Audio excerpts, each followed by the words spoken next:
Well, let's continue the parade of moving from the center to the right of people who are weighing in on New York City and the abject terror that they fear.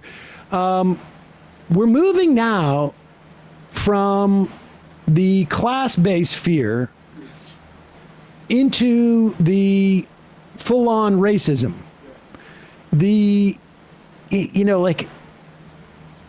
Here's the problem that the right has in this instance. It's also the problem, frankly, that these neoliberals on CNBC have. The words Marxism and socialism do not resonate with people under the age of 45 like it resonates with people over the age of, 55 or 50. And they have been used to functioning on this glide path of Gen Xers and boomers and greatest generation who grew up, with the evil empire and, folks a little bit older than me, get under the desk because of the nuclear attack from the commies. It just doesn't resonate. The CNBC crowd can't really get out there and say that the problem is his name is Zohran or Mamdani or Kwame. They can talk about how, we're going to get shot because we're rich. But on the right, they are freed from such shackles because one of the currencies they trade in is full-on racism and Islamophobia. And with that said, here is Dave Rubin. So now let's go to New York City, which is on the verge of becoming a fully failed city. I do not think if New York City will survive this, if this is what happens. This is Polymarket's betting odds for the New York City mayoral race. Zohran Mamdani, who basically is an Islamist. He is out there screaming from the river to the sea and chanting with the Hamas people and everything else. He now has 61% chance of winning over Andrew Cuomo. Zohran Mamdani is a bad dude, and you will have to leave New York City if this guy becomes mayor. Just to note, this edit made by Dave Clips, who I think added the music here. Here he is talking about how Muslims belong in City Hall. It is an opportunity for us to show that Muslims don't just belong in New York City, we also belong in City Hall. Okay, to some extent, he's not wrong. I believe that any law-abiding legal citizen of the United States can hold any office. Pause it for wait a second. To some extent, he's Is Rubin going squish on us? Are you soft on Islamists, Dave? What's going on? For some extent, he said that Muslims should be allowed to go into... What? He's not ready to set up the color barrier quite yet.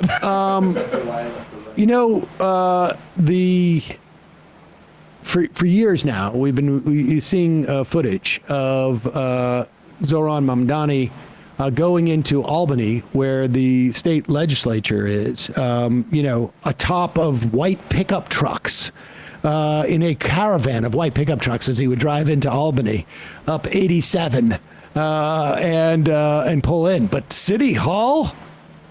God, Lord, Christian Lord, help us.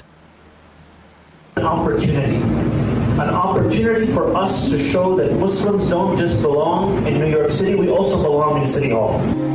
Okay, to some extent, he's not wrong. I believe that any law-abiding legal citizen of the United States can hold any office that is possible. Now, his political beliefs are quite horrible, and it's not just as it pertains to Hamas and everything else. He wants to take over rent control from private people who are renting apartments. He is a socialist. He's a self. Take over rent control from private people. Does Dave Rubin not know what rent control is? I don't think Dave has had much interaction with rent control. Yeah, it sounds like he doesn't even know that rent control is a thing. He just thinks that rent control is a verb. Like it's just like controlling rent. He wants to control rent. Take the rent control out of private hands. What next? The government's going to get their hands on our Medicare? Good. quite horrible, and it's not just as it pertains to Hamas and everything else. He wants to take over rent control from private people who are renting apartments. He is a socialist. He is a self-described democratic socialist, and as you know, they only say democratic socialist until they drop the Democrat part, and then they are just socialist. No, dignity is earned. Dignity is earned by having honor and being a good person.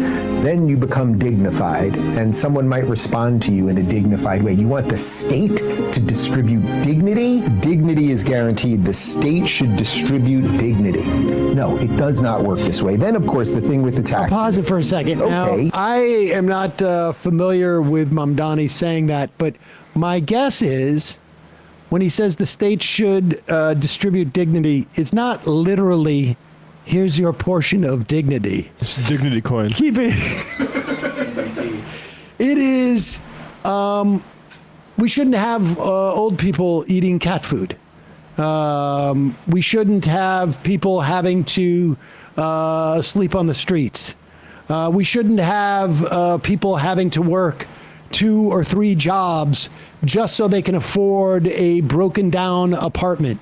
The state should provide at a bare minimum, a lifestyle where people don't feel they're not suffering, where they don't feel like in some way they have been forgotten by society. I think that's what it means. Like the state doesn't literally distribute dignity. No. You want to pick a random number and say, you have enough. You over there, you have enough. So I need more of your stuff so I can give it to these people. And once you do that, guess what? These people that you gave it to, they're always going to want more. And these people who are creating, at some point they're going to go, you know what? I've had just about enough of this. And they're going to leave, and they're going to go to no tax states like Florida and Texas and Tennessee, et cetera, et cetera. Like, good luck, New York. And then that starts today. It starts today, and good luck. And I'm telling you, if that man wins, if you are a sane person, you must leave. Okay. Well, there's the theory. Any if of the you tax people, the taxation. Speaking of arbitrary, there's an arbitrary number of taxation where you will move. Now, it is true. There may be some people who leave and go down to Florida, and I just don't come knocking when Miami is a couple of feet underwater.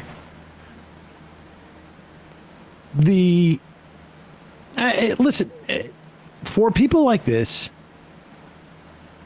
they want the government to function to redistribute money upward. Period. End of story. And the way that the government can do that is by disempowering unions, providing tax incentives for, all sorts of things, 529s, health service, like people who have extra money. We figure out different ways of cutting their taxes or the big tax cut bill. Yet all of society's functions that have built your wealth of these people that were necessary, let me put it, necessary to build wealth. No obligation to pay into that. I mean, that's his vision. The people that actually create are the people that are being priced out of this city and have to take longer and longer commutes on trains that had been rising in fare rates to come in and work for the city. All of it can be understood under the conceptual framework of externalizing the costs. I mean, that's basically it. I want to privatize the profits and socialize the costs. And if a worker needs to train in 2 hours from New York City or an hour from, Midtown or an hour and a half, that's on them. Yeah. They can't afford to live here. That's on them. Now, this is where the work is, but that's on them. It is just, it is privatizing the profits and socializing the costs. Hey, folks, don't forget to hit the subscribe button and check out our daily show. We do it every day at 12 p.m. Eastern for about 2.5 hours. We even take phone calls. You should check that out.